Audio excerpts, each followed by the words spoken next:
students. So আজি আমি start কৰিব লৈছো এটা চেপ্টাৰ বল আৰু গতি বিষয়ক সূত্ৰসমূহ এই চেপ্টাৰটোৰ সেকেন্ড পাৰ্ট মানে মই আগতে ইয়াৰ ইন্ট্ৰোডাকচনটো দিছিলো তো এতিয়া আমি ইয়াতে গোটেই চেপ্টাৰটোত কি কি বস্তুনো আমাক দিয়া হৈছে ক্লাস 9 ৰ এই চেপ্টাৰটোত আমাক কি কি বস্তু দিয়া হৈছে এই বস্তুখিনিৰ বিষয়ে আজি আমি আলোচনা কৰিম এতিয়া কথা হ'ল মই ইয়াত আগতে যেটো ইন্ট্ৰোডাকচন ভিডিও দিছিলো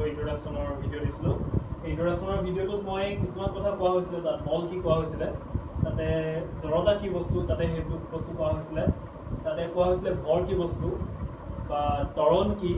বা আৰু আমি তাতে ডিসকাস কৰিছিলো আমি কেইটামান গতি বিষয়ক কেইটামান সূত্ৰ ঠিক আছে আমি তাতে গতি বিষয়ক কেইটামান সূত্ৰ ডিসকাস কৰিছিলো গতিকে তোমালোকে সেই ভিডিওটো চাই লবা ভিডিওটো চাই যদি কিবা বুজি নোপোৱা তেন্তে কমেন্ট কৰিবা আৰু এই ভিডিওটো ভালদৰে চালেহে আসলতে ত্বৰণ কি বস্তু বল কি বস্তু জড়তা কি বস্তু সেই কথাখিনি আমি ভালদৰে জানিলেহে আমি এই চেপ্টাৰবিলাক অকমান ভালদৰে বুজি পাম গতিকে এইটো হিটোৰ লগত বহুতেই মানে এইটো হিটোৰ লগত বহুতে লিংক আছে এইটো হিটোৰ লগত গতিকে কি হ'ব সেইখিনি বস্তু ভালদৰে বুজিব লাগিব প্ৰথমতে বেসিকটো ক্লিয়াৰ নহলে বাকিখিনিটো প্ৰবলেম হৈ যায় বুজিবৰ কাৰণে সেইকাৰণে বস্তুবোৰ অকমান টান লাগে কিন্তু আসলতে বহুত বেছি টান নহয় এইবিলাক বস্তু যদি আমি চেষ্টা কৰোঁ তেতিয়াহ'লে নিশ্চয় তোমালোকে সফল হ'বা ইয়াত আৰু বহুত ইজি বস্তু হয় এইবিলাক ভালদৰে যদি তোমালোকে মনোযোগেৰে বুজি যোৱা তেন্তে বহুত ইজি বস্তু হয় সো আমি ষ্টাৰ্ট কৰোঁ তেন্তে ফাৰ্ষ্ট মই তাতে বলৰ বিষয়ে কৈছিলোঁ এবাৰ ঠিক আছে বলৰ বিষয়ে তাতে কোৱা হৈছে আমি ক্লাছ 8ত যিটো শিকিছিলোঁ 9ত যিটো শিকিছিলোঁ সৰি 9ত যিটো শিকিম তাতে সম্পূৰ্ণ অকণমান ডিফাৰেঞ্চ এটা আছে কি হয় বলটো প্ৰথমতে আমি টনা বা ঠেলা এনেকুৱা কিবা কিবি শিকিছিলোঁ ক্লাছ 8ত কিন্তু মই ইয়াৰ আগৰ ইন্ট্ৰোডাকচনৰ যিটো ভিডিঅ' দিছোঁ তাতে বলৰ বিষয়ে ডিটেইলছত কোৱা আছে তো তোমালোকে সেইটো আপোনালোকে চাই ল'বা নেক্সট আমি চেপ্টাৰটোৰ 9.1 যিটো টেব আছে তোমালোকৰ কিতাপখনত যিটো 9.1 টেব আছে তাতে লিখা আছে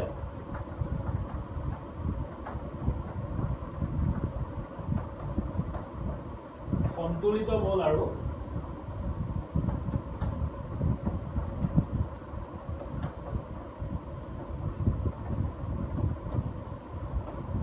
অসন্তুলিত বল এতিয়া এইকেইটা কি বস্তু আমি সেইটো জানিব লাগিব বহুত বেছি ডিফিকাল্ট নহয় এটা বস্তু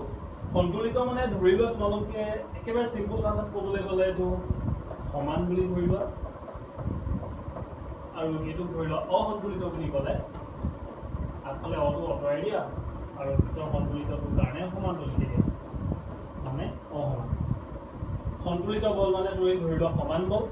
আৰু অসন্তুলিত বুলি ক'লে অসমান বল বুলি ধৰি লোৱা এতিয়া মই বুজাই দিছোঁ কেনেকৈ এইটো সমান আৰু কেনেকৈ এইটো অসমান ঠিক আছে তো মনত ৰাখিবৰ কাৰণে একেবাৰে সিম্পল কথা তেতিয়াহ'লে সন্তুলিত মানে সমান অসন্তুলিত মানে অসমান ঠিক আছে মই এতিয়া এটা ষ্টাৰ্ট কৰিছোঁ প্ৰথম আমি আহোঁ সন্তুলিত বললৈ সন্তুলিত বল কি হয় ধৰি লওক তোমাৰ ওচৰত এডাল ছাপ'জ কিতাপত দিয়া উদাহৰণটোৱে মই লৈছোঁ কাঠৰ টুকুৰা এটা আছে ঠিক আছে এনেকৈ এটা কাঠৰ টুকুৰা আছে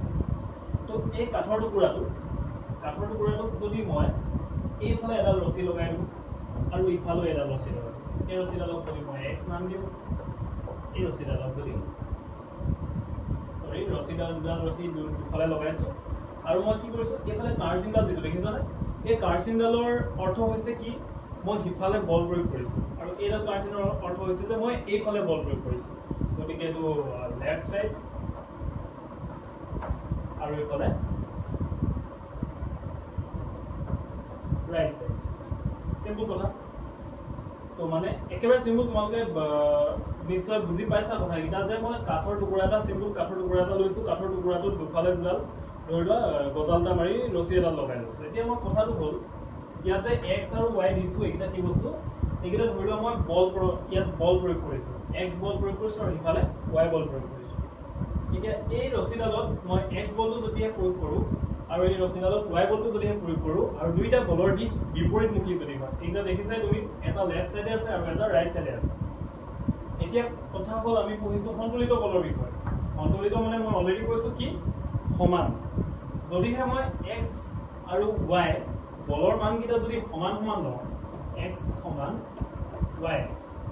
যদিহে মই এক্স বলৰ মানটো ৱাই বলৰ মানটো সমান লওঁ বলৰ একক কি কৈছিলোঁ মই তাতে নিউটন বুলি কৈছিলোঁ সো মই এটা এক্সাম্পল ধৰি লৈছো সাপোজ ইয়াতে 20 নিউটন ফোৰ্স এপ্লাই কৰিছো সো y টুত মই 20 নিউটন ফোৰ্স এপ্লাই কৰিছো মানে 20 নিউটন বলে এইফালে টানিছে আৰু 20 নিউটন বলে এইফালে টানিছে তেতিয়া কি হ'ব এই কাঠৰ টুকুৰাটো লৰছৰ পৰিবনে নপৰে ডেফিনেটলি এই কাঠৰ টুকুৰাটোৱে লৰছৰ কেতিয়াও নপৰে কাৰণ মই এইফালেও সমানে টানিছো ইফালেও সমানে টানিছো সো সেই কাৰণে এই এনেকুৱা ধৰণৰ বল বিলাকক সন্তুলিত বল বুলি কোৱা হয় তাৰ ডেফিনেশনটো তোমালোকে এনেকৈ লিখিব পাৰা যে যিবিলাক সাপোজ যিবিলাক বুলি নহয় তোমালোকে লিখিব পাৰা যে কোনো এটা বস্তুৰ ওপৰত যেতিয়া দুটা সমান আৰু বিপৰীতমুখী বলে একেলগে ক্ৰিয়া কৰিব লাগিব দুইটা একেলগে টানিব লাগিব যেতিয়া কোনো এটা বস্তুৰ ওপৰত দুটা সমান বলে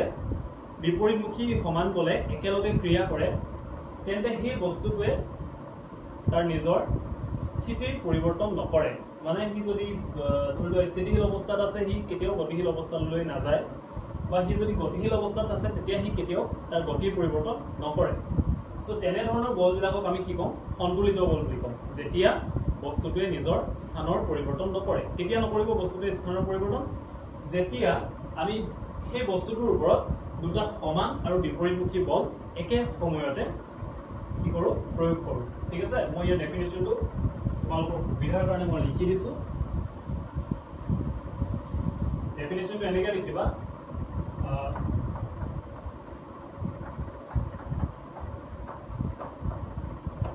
কোনো বস্তুৰ ওপৰত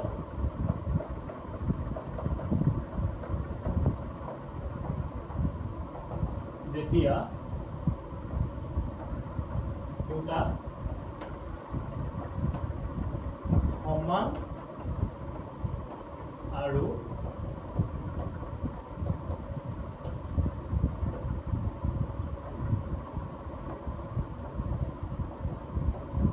বিপৰীতমুখী বলে ক্ৰিয়া কৰে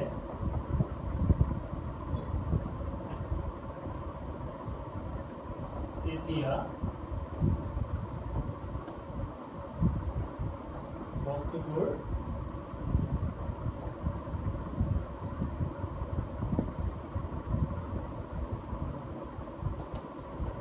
স্থিতিৰ পৰিৱৰ্তন নঘটে মই বাকীখিনি কৈ দিছো কোনো বস্তুৰ ওপৰত যেতিয়া দুটা সমান আৰু বিপৰীতমুখী বলে ক্ৰিয়া কৰে তেতিয়া বস্তুটোৰ স্থিতিৰ পৰিৱৰ্তন নঘটে তেনে বলবিলাককে আমি সন্তুলিত বল বুলি কওঁ মানে সেই সমান আৰু বিপৰীতমুখী বলবিলাকৰ কথা কৈছো তেনে বলবিলাককে আমি কি কওঁ সন্তুলিত বল বুলি কওঁ ঠিক তেনেকে অসন্তুলিত বল বুলি ক'লে কোনটো কথা বুজাব সেই একেটা এক্সাম্পলকে তুমি লোৱা এই বস্তুটো লিখিবা বাকীডোখৰ লিখিবা তেতিয়া বস্তুটোৰ স্থিতিৰ পৰিৱৰ্তন নঘটে তেনে বলবিলাককে আমি তেনেবোৰ বলকে আমি সন্তুলিত বল বুলি কওঁ ঠিক আছে আৰু অসন্তুলিত বলৰ কাৰণে তোমালোকে একো চেঞ্জ কৰিব নালাগে যেতিয়া কোনো বস্তুৰ ওপৰত যেতিয়া দুটা অসমান বলে ক্ৰিয়া কৰে তাত বিপৰীতমুখী হওক বা একেধৰণৰ হওক তাত কোনো প্ৰব্লেম নাই গতিকে লিখিবা যে কোনো বস্তুৰ ওপৰত যেতিয়া দুটা অসমান বলে ক্ৰিয়া কৰে তেতিয়া বস্তুটোৰ স্থিতিৰ পৰিৱৰ্তন ঘটে আৰু এনে বলবিলাককে আমি অসন্তুলিত বল বুলি কওঁ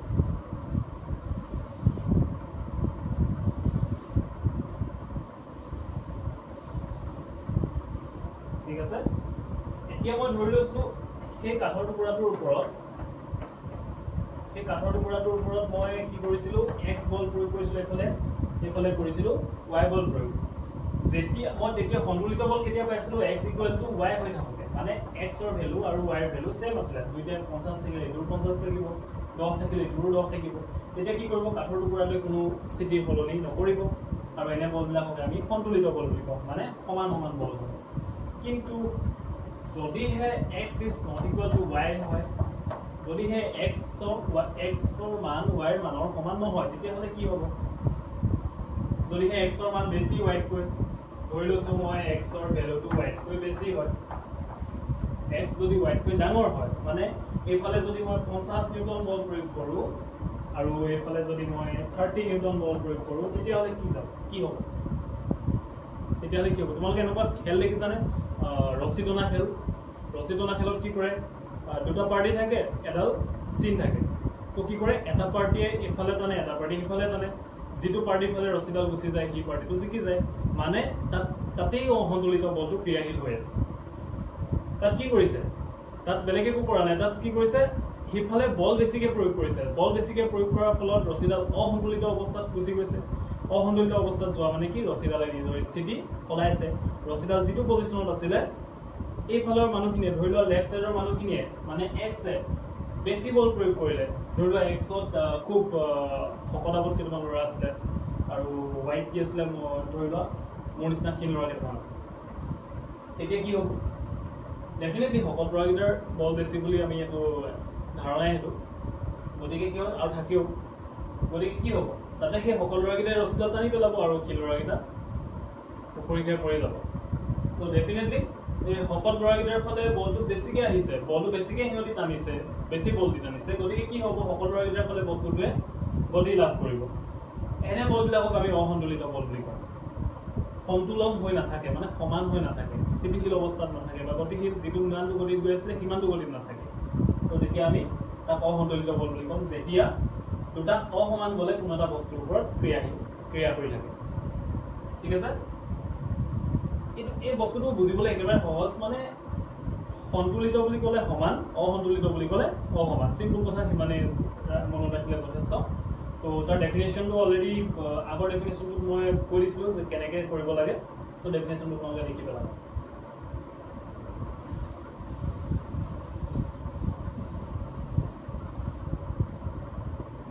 এতিয়া আমি সন্তুলিত বল আৰু অসন্তুলিত বলৰ কথা শিকিলোঁ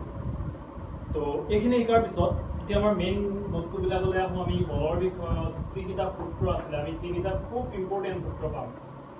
গতি বলৰ নিউটনে বলৰ ওপৰত দিছিলে নিউটনে গতিৰ ওপৰত সূত্ৰ প্ৰদান কৰিছিলে প্ৰথম সূত্ৰটো আছিলে কি জড়তাৰ সূত্ৰ বুলি যাক কোৱা হয় সেই সূত্ৰটোত কৈছে এক নম্বৰতে নিউটনৰ সূত্ৰটো কৈছে মই সূত্ৰটো আগতে কৈ লওঁ তাৰপিছত মই ডিটেইলছ বুজাই আছোঁ নিউটনে সূত্ৰটোত কৈছিলে যে কোনো বাহ্যিক বল প্ৰয়োগ নকৰাকৈ স্থিতিশীল অৱস্থাত থকা এটা বস্তু স্থিতিশীল অৱস্থাতে থাকিব বিচাৰে আৰু সুষমভাৱে গতিশীল বস্তু এটা সুষমভাৱে গৈ থাকিব বিচাৰে তো মই লিখি দিছোঁ সূত্ৰটো তোমালোকেও লিখি ল'বা এইটো নিউটনৰ প্ৰথম সূত্ৰ বুলি জনা যায় যে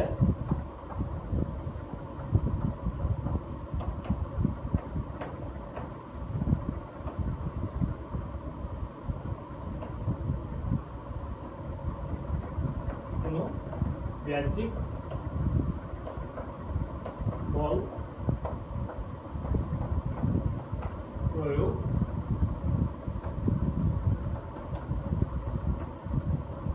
নকৰালৈকে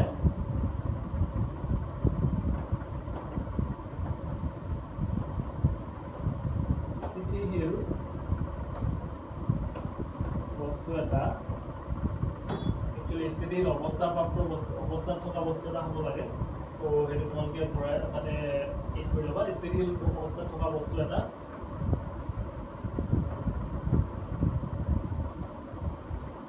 স্থিতিশীল অৱস্থা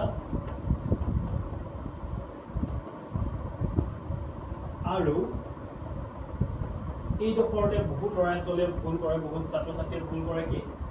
আৰু গতিশীল অৱস্থাত থকা বস্তু এটা বুলি লিখি দিয়ে কিন্তু সেইটো ডেফিনেটলি সেইটো ভুল হয় ঠিক আছে নিউটনে সেই বুলি কোৱা নাছিলে নিউটনে কৈছিলে যে সুষমভাৱে গতিশীল বস্তু এটা সুষমভাৱে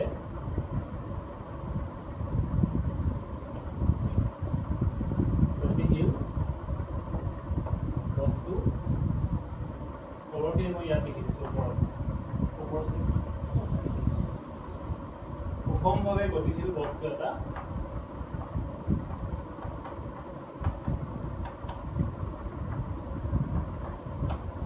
সুষমভাৱে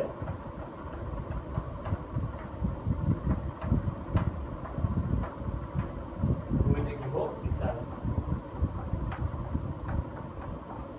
চ' এইটোৱে হৈছে নিউটনৰ প্ৰথম সূত্ৰটো চাৰ আইজাক নিউটনে দিয়া প্ৰথম সূত্ৰটো আছিলে গতি বিষয়ক যে কোনো বাহ্যিক বল প্ৰয়োগ বাহিৰৰ পৰা বাহ্যিক মানে বাহিৰৰ পৰা কোনো বল প্ৰয়োগ নকৰালৈকে স্থিতিশীল অৱস্থাত থকা বস্তু এটা মানে ৰৈ থকা বস্তু এটা স্থিতিশীল অৱস্থাত থাকিব বিচাৰে মানে ৰৈ থাকিব বিচাৰে আৰু সুষমভাৱে গতিশীল বস্তু এটা সুষমভাৱে গতিশীল মানে সমান সমান সময়ত সমান সমান দূৰত্ব অতিক্ৰম কৰি থকা বস্তু এটাই তেনেদৰে সুষমভাৱে গৈ থাকিব বিচাৰে কেতিয়া বিচাৰে যেতিয়ালৈকে কোনো ধৰণৰ ব্যজিক বলে সেই বস্তুটোৰ ওপৰত বল প্ৰয়োগ নকৰে ঠিক আছে সো এইটো লিখি ল'বা কোনো ব্যজিক বল প্ৰয়োগ নকৰালৈকে স্থিতিশীল বস্তু এটা স্থিতিশীল অৱস্থাত আৰু সুষমভাৱে গতিশীল বস্তু এটা সুষমভাৱে গৈ থাকিব বিচাৰে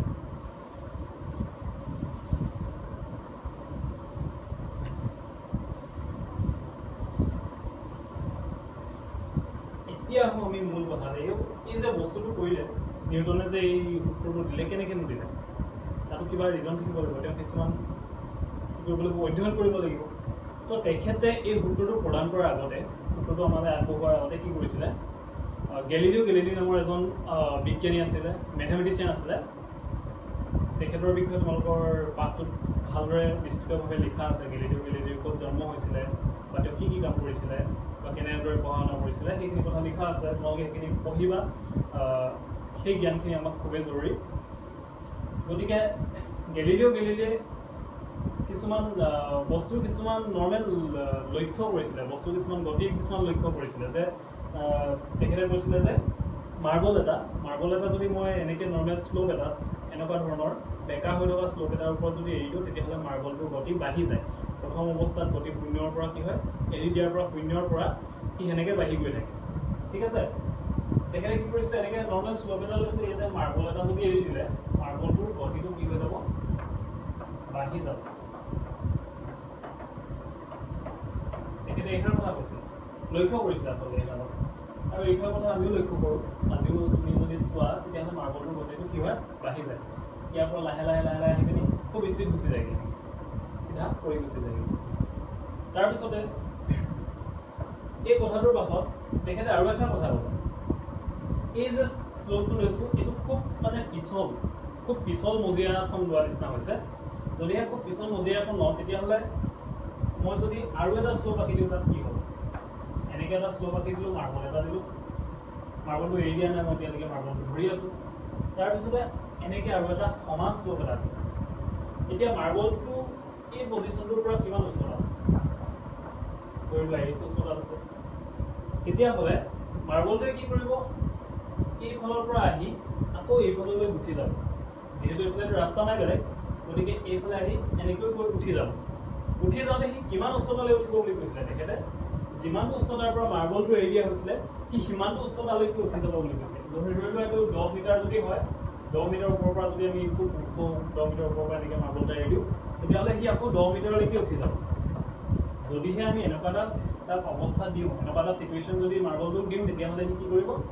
এনেকৈ 10 মিটাৰ ওপৰৰ পৰা এৰিলে সি 10 মিটাৰ ওপৰলৈকে গুচি যাব আৰু এই মজিয়াখন খুব পিছল হ'ব লাগিব যাতে ঘৰখন গ'লে তাত বহুত বেছি ক্ৰিয়া কৰিব নোৱাৰে গতিকে এইবিলাক আচলতে গেলিলিও গেলিলিয়ে তেওঁ তেখেতৰ সময়ত কি কৰিছিলে লক্ষ্য কৰিছিলে তো লক্ষ্য কৰাৰ পিছত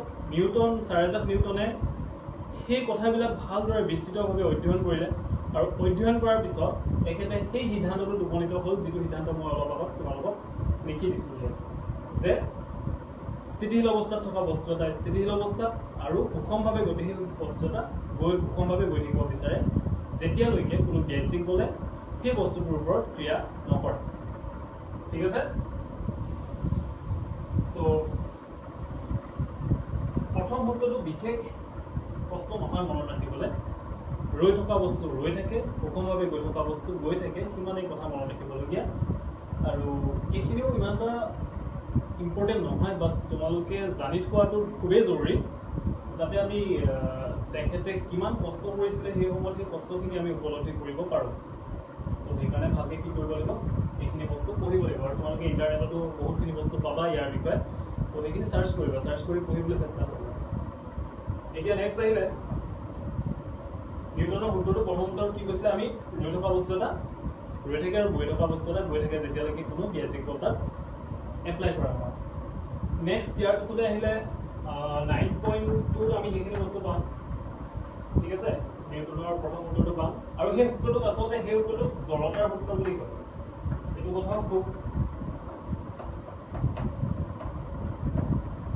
কথা খুবেই জৰুৰী জড়তাৰ সূত্ৰ বুলি সেই বস্তুটোক কোৱা হয় ইংৰাজীত কোৱা হয় ল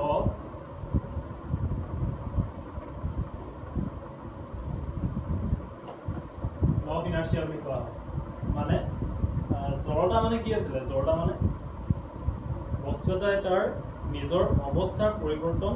কৰিবলৈ নিবিচৰাৰ প্ৰৱণতা আচলতে সি যদি মই ক'ৰবাত চকী এখনত বহিলোঁ আৰু মই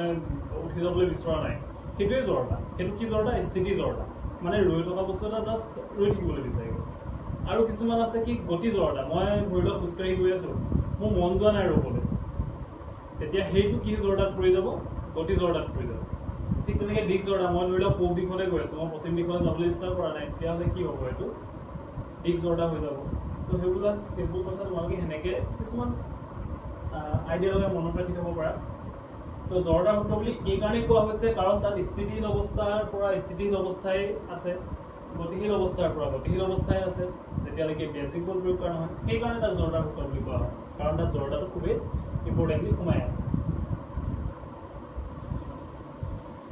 গতিকে নিউটনৰ প্ৰথম সূত্ৰটো লিখাৰ পিছত নেক্সট আমি আৰু এটা বস্তু চাওঁ ভৰবেগ ভৰবেগত দুভাগ কৰি দিয়া ইয়াত কি কি সোমাই আছে এইফালে সোমাই আছে ভৰ আৰু এইফালে সোমাই আছে বেগ দুটা বেলেগ বেলেগ বস্তু ৰাতি হয় ভৰ মানে কি বুজো আমি পদাৰ্থ এটা যিমানখিনি কণিকাৰ সৃষ্টি হৈছে গোটেই কণিকাখিনিৰ সমষ্টিক আমি ভৰ বুলি কওঁ মানে যিমান পৰিমাণৰ কণিকাৰে সেই পদাৰ্থটো গঠন হৈছে সেই কণিকাখিনিৰ পৰিমাণক আমি ভৰ বুলি কওঁ আৰু ইয়াৰ এছআই একক হৈছে কি কিলোগ্ৰাম কেজি ঠিক তেনেকৈ বেগ বুলি ক'লে কি বুজায় বেগ বুলি ক'লে কি পাইছিলোঁ আমি হৰণ ডিভাইডেড বাই টাইম হৰণ ডিভাইডেড বাই সময় পাইছিলোঁ আমি মানে বস্তু এটাই প্ৰতি একক সময়ত কেনেকুৱা ধৰণে হৰণটো চেঞ্জ হৈছে আমি সেইটোৱে চাইছোঁ বেগ আৰু বেগৰ কি আছিলে এছআই এককটো কি আছিলে মিটাৰ পাৰ ছেকেণ্ড মানে প্ৰতি ছেকেণ্ডত কিমান মিটাৰকৈ সি তাৰ হৰণ হৈছে এই দুইটা বস্তুকে জাষ্ট কম্বাইন কৰি দিয়া পূৰণ কৰি দিয়া তেতিয়াহ'লে আমি ভৰবেগ পাম ইয়াকে পিৰে বুজোৱা হয় স্মল পি আৰু গতিকে পি ইজ ইকুৱেল টু ভৰটোক ইংৰাজীত কি বুলি কোৱা হয় মাছ বেগটোক ইংৰাজীত কোৱা হয় ভেল'চিটি মাছৰ পৰা এম আহিলে ভেল'চিটিৰ পৰা ভি আহিলে চ' এম ইনটু ভি মনত ৰাখিবা একেবাৰে সহজ কথা যে ভৰবেগ সমান ভৰবেগক আমি কিহেৰে বুজাইছোঁ পিৰে বুজাইছোঁ ভৰবেগ সমান মাছ ইনটু ভেল'চিটি মানে ভৰ পূৰণ বেগ ভৰ আৰু বেগৰ পূৰণটোলৈকে আমি ভৰবেগ বুলি কওঁ এই ভৰবেগটো খুব জৰুৰী হৈ আছে এইকাৰণে ইয়াৰ পাছতে আমি নিউটনৰ দ্বিতীয় সূত্ৰটো পঢ়িবলৈ পাওঁ চ' নিউটনৰ দ্বিতীয় সূত্ৰটোত আমি ভৰবেগৰ কথা উল্লেখ আছে সেইকাৰণে তোমালোকে বুজাটো খুব জৰুৰী চ' এই ভৰবেগটো আচলতে কিহৰ ওপৰত ডিপেণ্ড কৰিছে তেন্তে বস্তু এটাৰ কিমান পৰিমাণৰ ভৰ আছে বস্তু এটাৰ ওপৰত আৰু বস্তু এটাৰ সেই ভৰত থাকোঁতে বস্তু এটা কিমান ভেল'চিটিত গৈ আছিলে তাৰ ওপৰত ডিপেণ্ড কৰিব ভৰবেগ তোমালোকৰ কিতাপ এনেকুৱা ধৰণৰ প্ৰশ্নও আছে যে 2 কেজি ভৰৰ বস্তু এটা চাপ'জ 2 কেজি ভৰৰ বস্তু এটা 3 মিটাৰ পাৰ ছেকেণ্ড বেগেৰে গৈ আছে তেতিয়াহ'লে ইয়াৰ ভৰবেগ কিমান হ'ব সেইটো সময়ত সেই পাৰ্টিকুলাৰ টাইম তাৰ ভৰবেগ কিমান হ'ব 2 × 3 কৰি দিলে 6 কেজি মিটাৰ পাৰ ছেকেণ্ড হৈ গ'ল ভৰবেগ পালোঁ আমি 6 কেজি মিটাৰ পাৰ ছেকেণ্ড চ' একেবাৰে চিম্পল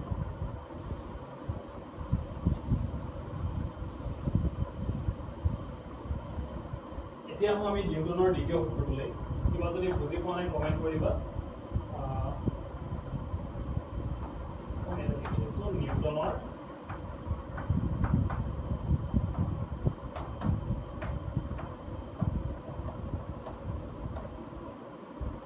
নিউটনৰ দ্বিতীয় সূত্ৰ নিউটনে প্ৰথম সূত্ৰটো দিয়াৰ পিছত দ্বিতীয় সূত্ৰটো কি বুলি কৈছিলে নিউটনে দ্বিতীয় সূত্ৰটো কৈছিলে যে কোনো এটা বস্তু ঠিক আছে কোনো এটা বস্তুৰ ওপৰত আমি বল প্ৰয়োগ কৰিম ধৰা হ'ল ইয়াতে এম ভৰৰ বস্তু এটা আছিলে ই ধৰি লোৱা ৰৈ আছিলে ঠিক আছে এই এম ভৰৰ বস্তু এটা কি হৈছিলে ৰৈ আছিলে ফুটবল এটা বুলি ভাবিলো ফুটবল এটা ৰৈ আছে ঘপককৈ মই সেই ফুটবলটো গোৰ মাৰি দিলোঁ মানে ফুটবলটোৰ ওপৰত কি প্ৰয়োগ কৰিলোঁ মই কিবা এটা বল প্ৰয়োগ কৰিলোঁ সেই বস্তুটোৰ ওপৰত মই এম ভৰৰ বস্তু এটাৰ ওপৰত মই এফ পৰিমাণৰ বল প্ৰয়োগ কৰিলোঁ এম ভৰ মানে কিমান হ'ব 10 KG 20 KG 3 KG 2 KG anything হ'ব পাৰে এককটো কিয় থাকিব কেজি থাকিব এছআই হ'ব তাৰপিছতে তাৰ ওপৰত মই বল প্ৰয়োগ কৰিলোঁ বল মানে 1 Newton 2 Newton 50 Newton 100 Newton anything Newton আমি সিমান পৰিমাণৰ বল প্ৰয়োগ কৰিলোঁ আচ্ছা বল প্ৰয়োগ কৰাৰ পিছত বস্তুটোৰ পৰিৱৰ্তন হ'বনে নহয় অৱস্থাৰ পৰিৱৰ্তন হ'বনে নহয় প্ৰথমটো কি কৈছিলে ব্যাজিক বল প্ৰয়োগ নকৰালৈকে বস্তুটোৰ অৱস্থাৰ পৰিৱৰ্তন নহয় কিন্তু মই এতিয়া ব্যাজিক বল প্ৰয়োগ কৰিছোঁ নে ইয়াত এফ পৰিমাণৰ বল প্ৰয়োগ কৰিছোঁ ডেফিনেটলি এই বস্তুটোৰ কি হ'ব তেতিয়াহ'লে ইয়াৰ পৰিৱৰ্তন হ'ব ইয়াৰ অৱস্থাৰ পৰিৱৰ্তন হ'ব ই কি কৰিব ৰৈ আছিলে ইয়াত যেতিয়া মই এটা অসন্তুলিত বল প্ৰয়োগ কৰি দিলোঁ চ' সন্তুলিত বল আৰু অসন্তুলিত বল ইয়াতো কামত আহিছে এতিয়া মই ইয়াৰ ওপৰত যদি এফ বল প্ৰয়োগ কৰি আছোঁ আৰু সি সমান পৰিমাণৰ এফ বল যদি ইয়াত প্ৰয়োগ কৰে মোৰ ফালে তেতিয়াহ'লে বস্তুটোৰ পৰিৱৰ্তন কেতিয়াও নহয় সমানৰ বিপৰীতমুখী বল যদি প্ৰয়োগ কৰে তেতিয়াহ'লে বস্তুটোৰ অৱস্থাৰ পৰিৱৰ্তন নহয় কিন্তু আমি অসন্তুলিত বলত শিকি আহিছোঁ কিন্তু এতিয়া মই কি পাম মই যদি ইয়াত ফুটবলটোৰ সলনি যদি লোহাৰ বল এটা লওঁ তেতিয়াহ'লে মই নিজে ভৰি দুখ পাই যাম দুখ কিয় পাম সি সন্তুলিত বল এটাই মোক আকৌ সিফালৰ পৰাও আকৌ ক্ৰিয়া কৰিব এই বস্তুটো আকৌ আমি পঢ়িবলৈ পাম ইয়াৰ পিছৰ সূত্ৰটো ঠিক আছে তো এতিয়া ইমানখিনিয়ে জানি থোৱা যে মই যদি এফ বল এটা প্ৰয়োগ কৰোঁ ভাবি লোৱা যে মই এফ বলটো ই প্ৰয়োগ কৰা বলতকৈ মই বেছি বল প্ৰয়োগ কৰিছোঁ মানে মই ব্যাজিক বল এফ এটা প্ৰয়োগ কৰিছোঁ তো সেই এম ভৰ বস্তুটোৰ অৱস্থাৰ পৰিৱৰ্তন হৈছে পৰিৱৰ্তন হোৱাৰ পিছত কি হ'ব সি এটা নিৰ্দিষ্ট বেগ পাবগৈ কেতিয়া পাব টি সময়ৰ পাছত ধৰি লোৱা টি সময়ৰ পাছত মই চালোঁ মই ইয়াত 1 ছেকেণ্ডত নাই চোৱা 2 ছেকেণ্ডত নাই চোৱা মই টি ছেকেণ্ডৰ পাছত চাইছোঁ টি ছেকেণ্ডৰ পাছত চালে কি পালোঁ এমৰ বস্তুটো ইয়াৰ পালে মানে ইয়াৰ পাৰ হৈ গ'ল কিন্তু মই এইডোখৰতহে চালোঁ ধৰি লোৱা এইডোখৰত চালোঁ বাকী পিছলৈ কি হৈ গ'ল বলটো গৈ পিনি গলপোষ্টত সোমালে নে নাই সোমোৱা আমাৰ সেইটো মতলব নাই কিন্তু মেইন কথা হ'ল মই এইডোখৰলৈকে চালোঁ নহয় এই পজিশ্যনটোত এইডোখৰ পজিশ্যনটো পোৱাৰ পিছত মানে টি ধৰি লোৱা তুমি 5 ছেকেণ্ডৰ পিছত চালোঁ 5 ছেকেণ্ডৰ পাছত এই পজিশ্যনটো কি হ'ব তাৰ নিৰ্দিষ্ট এটা বেগ থাকিব তো সেই বেগটো যদি মই চাওঁ সেই বেগটো যদি মই ধৰি লওঁ আমি অন্তিম বেগটো কিহেৰে বুজাইছিলোঁ মই এতিয়া দুটা কণ্ডিশ্যন পালোঁ এইটো ফাৰ্ষ্ট কণ্ডিশ্যন এই ছেকেণ্ড কণ্ডিশ্যন আমি এই বস্তুটো চাব লাগে এই জেগাডোখৰ মাজৰ অৱস্থাটো চাব লাগে প্ৰথম অৱস্থাত কি আছিলে প্ৰাৰম্ভিক বেগ এটা থাকিব ইয়াৰ প্ৰাৰম্ভিক বেগ ইউ হৈ আছিলে শেষৰ অৱস্থাত কি হ'ল সেই অন্তিম বেগ এটা পালে বেলেগ এটা বেগ পালেগৈ ডেফিনেটলি বেগৰ চেঞ্জ আহিব তো ধৰি লোৱা সেই বেগটো পালেগৈ সি ভি গতিকে এম ভৰ বস্তু এটা ইউ প্ৰাৰম্ভিক বেগেৰে গৈ আছিলে বা ইউ প্ৰাৰম্ভিক বেগত ৰৈ আছিলে যদি ৰৈ থাকে কি হ'ব ইউটো 0 হৈ যাব চ' এম ভৰ বস্তু এটা ইউ প্ৰাৰম্ভিক বেগত আছিলে তাৰ ওপৰত মই এফ বল এটা প্ৰয়োগ কৰিলোঁ টি সময়ৰ পাছত সেই এম ভৰ বস্তুটোৱে বেলেগ এটা অৱস্থান পালেগৈ সেই অৱস্থানটোত তাৰ অন্তিম বেগটো মই পালোঁ ভি আৰু তাৰ ঘৰটো চেঞ্জ হ'ব নেকি ফুটবলটো সৰু হৈ যায় নেকি চুটিয়ালে নহয় কেতিয়াও ফুটবলৰ যিটো যিমানখিনি পদাৰ্থ কণিকাৰে ফুটবলটো হয় যদি ফুটবলটো কি হয় মাজতে ফাটি থাকে তেতিয়া বেলেগ কথা এৰি গুচি গ'লে কিন্তু যদি এৰি নাযায় তেতিয়াহ'লে কি হ'ব তাৰ ভৰটো ছেইম হৈ থাকিব গতিকে ভৰটো ছেইম হৈ আছে কিন্তু সিহঁতৰ বেগৰ পৰিৱৰ্তনটো আমি দেখিবলৈ পাওঁ আৰু বেগৰ পৰিৱৰ্তনটো হোৱাৰ মাজৰ সময়খিনি আমি ডেফিনেটলি লৈ ল'ব পাৰিম গতিকে তোমালোকে ইমানখিনিয়ে বুজা এফ বল প্ৰয়োগ কৰিলোঁ সেই বস্তুটো ইউ প্ৰাৰম্ভিক বেগত আছিলে আৰু সেই বস্তুটো ভি অন্তিম বেগলৈ গুচি গ'ল তাৰ মাছটো ছেইম আছে এতিয়া এই ডায়েগ্ৰামটো তোমালোকে বহি থাকিব ঠিক আছে ডায়েগ্ৰামটো আঁকি ল'লা ডায়েগ্ৰামটো আঁকি লোৱাৰ পাছত আমি তাৰ নেক্সট ষ্টেজলৈ আহোঁ এতিয়া নেক্সট ষ্টেজত কি হ'ব নেক্সট ষ্টেজত চোৱা নিউটনে সেই বস্তুটোৰ ওপৰত এই গোটেই ঘটনাটোৰ ওপৰত তেখেতে বিস্তৃতভাৱে অধ্যয়ন কৰি এটা দ্বিতীয় সূত্ৰ এটা আগবঢ়ায় সেই সূত্ৰটোত কৈছে কি মই কিমান পৰিমাণৰ বল প্ৰয়োগ কৰিছোঁ সেই বস্তুটোৰ ওপৰত সি ডিপেণ্ড কৰিব কেনেকৈ ডিপেণ্ড কৰিব বস্তুটোৰ যিমানখিনি তাৰ ভৰবেগৰ পৰিৱৰ্তন হ'ল এতিয়া প্ৰথম অৱস্থাত তাৰ ভৰবেগ কিমান আছিলে বাৰু প্ৰথম অৱস্থাত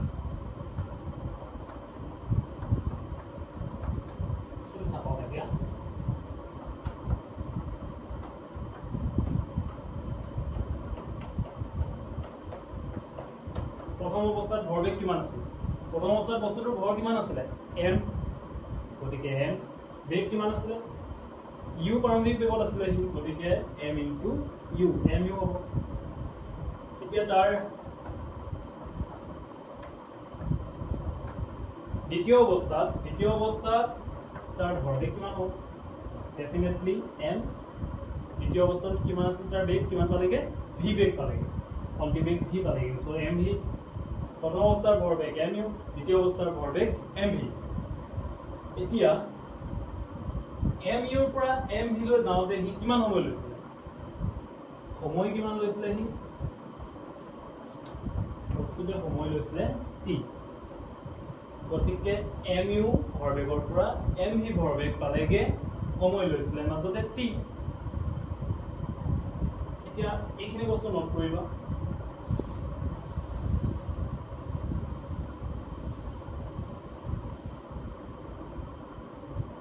নিউটনে কি কৈছিল নিউটনে চাৰ আইজাক নিউটনে দ্বিতীয় সূত্ৰটো আগবঢ়াওঁতে কৈছিল যে মই কিমান পৰিমাণৰ বল প্ৰয়োগ কৰিছো মোক সেইখিনি উলিয়াব পাৰিম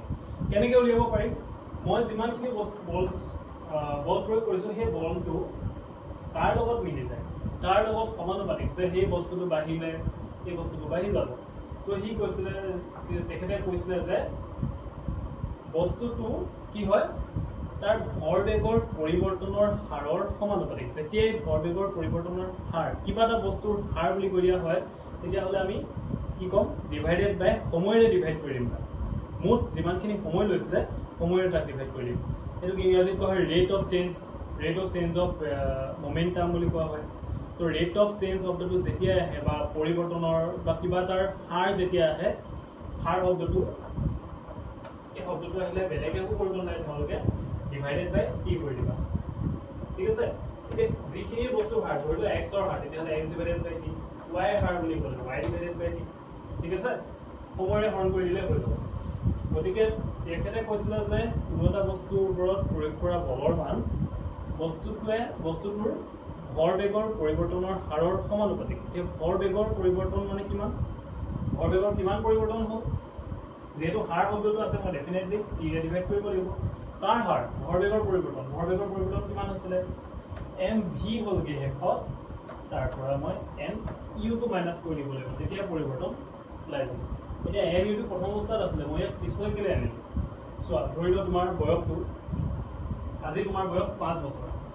সৰি 5 বছৰ বেছি কম হৈ যাব ধৰি লও তোমাৰ 13 বছৰ বয়স হৈছে তোমাৰ আজি 13 বছৰ বয়স হৈছে 5 বছৰ পিছত তুমি কি হ'লগে after 5 years ৰ পিছত তোমাৰ বয়স হ'লগে 18 বছৰ ঠিক আছে 13 বছৰৰ পৰা তুমি হৈ গলা 18 বছৰ বয়সীয়া এটা ল'ৰা বা ছোৱালী সো তোমাৰ বয়সৰ কিমান পৰিৱৰ্তন হ'ল কেনেকৈ উলিয়াবা তুমি 13 ৰ পৰা 18 মাইনাছ কৰিবা নে 18 ৰ পৰা 13 মাইনাছ কৰিবা ডেফিনেটলি এইটো ভুল এইটো শুদ্ধ আমি পিছৰটোৰ পৰা আমি সদায় আগৰটো মাইনাছ কৰিব লাগে যেতিয়া আমি কিবা এটা বস্তুৰ পৰিৱৰ্তনটো চাব লাগে গতিকে সেইকাৰণে মই লৈছো mv টো আগত ললো আৰু mu টো পাছত ললো গতিকে এইটোৱে হৈছে নিউটনৰ দ্বিতীয় সূত্ৰ ইয়াক আমি আৰু সহজ কৰিম অলপ পাছতে কিন্তু এতিয়ালৈকে তোমালোকে ইমানখিনি জানা যে বস্তু এটাৰ ওপৰত প্ৰয়োগ কৰা বল ইয়াৰ পৰাই তোমালোকে ডেফিনেশ্যনটো সংজ্ঞাটো লিখিবলৈ চেষ্টা কৰিব লাগে বস্তু এটাৰ ওপৰত প্ৰয়োগ কৰা বল তাৰ সমানুপাতিক বস্তুটোৰ ভৰবেগৰ পৰিৱৰ্তনৰ হাৰৰ সমানুপাতিক ঠিক আছে তো এইটো লিখি পেলোৱা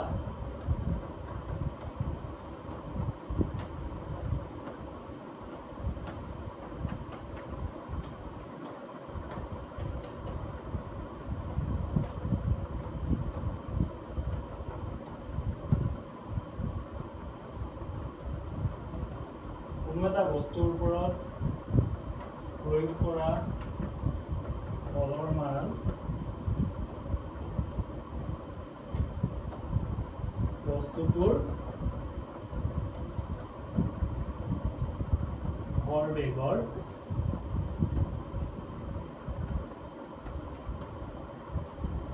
পৰিৱৰ্তনৰ হাৰৰ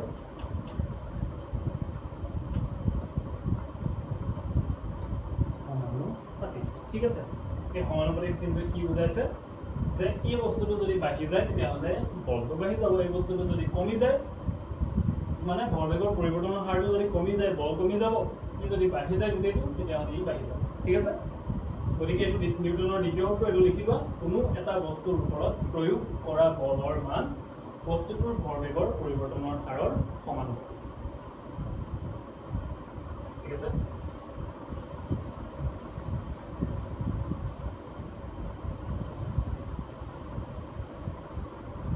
So এতিয়া আমি পালো f directly proportional মানে সমানুপাতিক f সমানুপাতিক কি পালো mv minus mu divided by t এতিয়া ইয়াতে মই সমানুপাতিক চিহ্নটো নুঠাও কৰিছো কি মই m টো যদি মই সাধাৰণ হিচাপে বাহিৰলৈ উলিয়াই লৈছো থাকি গ'ল ইয়াত v minus থাকি গ'ল ইয়াত u divided by থাকি গ'ল t এতিয়া আমি যেতিয়া ত্বৰণৰ বিষয়ে পঢ়িছিলো তাত পাইছিলো ত্বৰণ মানে কি বস্তু এটাৰ বেগৰ পৰিৱৰ্তনৰ হাৰ তাতো যোৱা হাৰ লিখা আছে মানে ডিভাইডেড বাই টি হৈ আছিলে গতিকে আমি পাইছিলো a equal to v minus u divided by t এই বস্তুটো আমি পাইছিলো ত্বৰণ সমান এইখিনি বস্তু গতিকে আমি এই বস্তুখিনি একেই সেম বস্তুখিনি ইয়াত আছে তাত থকা মানে আমি কি পুট কৰিব পাৰোঁ তাৰ জেগাত a পুট কৰি দিব পাৰোঁ a পুট কৰি দিয়াৰ লগে লগে f সমানুপাতিক m into a ত্বৰণ আৰু ভৰৰ সমানুপাতিক হৈ থাকিব তাৰপিছত এই সমানুপাতিক চিহ্নটো উঠাবৰ কাৰণে মই কি কৰিব লাগিব এটা সমানুপাতিক ধ্ৰুৱক দিব লাগিব k m a এইটো হৈছে নিউটনৰ দ্বিতীয় যেতিয়া নিউটনে এই বস্তুবিলাকৰ সংজ্ঞা লিখিছিলে সংজ্ঞা লিখোতে কি লিখিছিলে তেখেতে যে 1 কেজি ভৰৰ বস্তু এটাৰ ওপৰত কি হয় 1 মিটাৰ পাৰ ছেকেণ্ড স্কয়াৰ যদি ত্বৰণ আমি দিওঁ ত্বৰণ মানে বল প্ৰয়োগ কৰিলে 1 কেজি বস্তু এটাৰ ওপৰত যদি 1 নিউটন বল প্ৰয়োগ কৰোঁ তেতিয়াহ'লে বস্তুটোৰ ত্বৰণ 1 মিটাৰ পাৰ ছেকেণ্ড হয় সেইখিনি কথা তেখেতে সেনেকৈ কৈছিলে তো তাৰ পৰা তেখেতে কেৰ মানটো 1 উলিয়াইছিলে তো ইয়াতে তোমালোকে এইটো কথা জানিব যে প্ৰত্যেকটো বস্তুৰ কাৰণে যেতিয়া নিউটনে বেলেগে বেলেগে পৰীক্ষা কৰি চাইছিলে পৰীক্ষা কৰোঁতে তেওঁ ওলাইছিলে যে কেৰ মান প্ৰত্যেকটো ক্ষেত্ৰতে 1 ওলাইছিলে চ' 1 ওলোৱাৰ কাৰণে আমি কেৰ ভেলুটো যেহেতু 1 ইনটু হৈ থাকিলে ভেলুটো সেম থাকে সেইকাৰণে আমি কেৰ ভেলুটো আমি আঁতৰাই দিব পাৰোঁ কেক আপুনি আঁতৰাই তাৰ জেগাত 1 লিখি দিলে f equal to m পাম চ' আমি নৰ্মেলি আমি যিটো নিউটনৰ দ্বিতীয় সূত্ৰ পাই থাকোঁ দ্বিতীয় সূত্ৰটো আমি f equal to m পাম গতিকে এইটো হৈছে নিউটনৰ দ্বিতীয় সূত্ৰৰ গাণিতিক ৰূপ কেনেকৈ কনভাৰ্ট কৰা হ'ল গম পালা তো ডিৰাইভ কেনেকৈ কৰিলোঁ আমি বস্তুটো f equal to m লৈ সেইটো পৰীক্ষা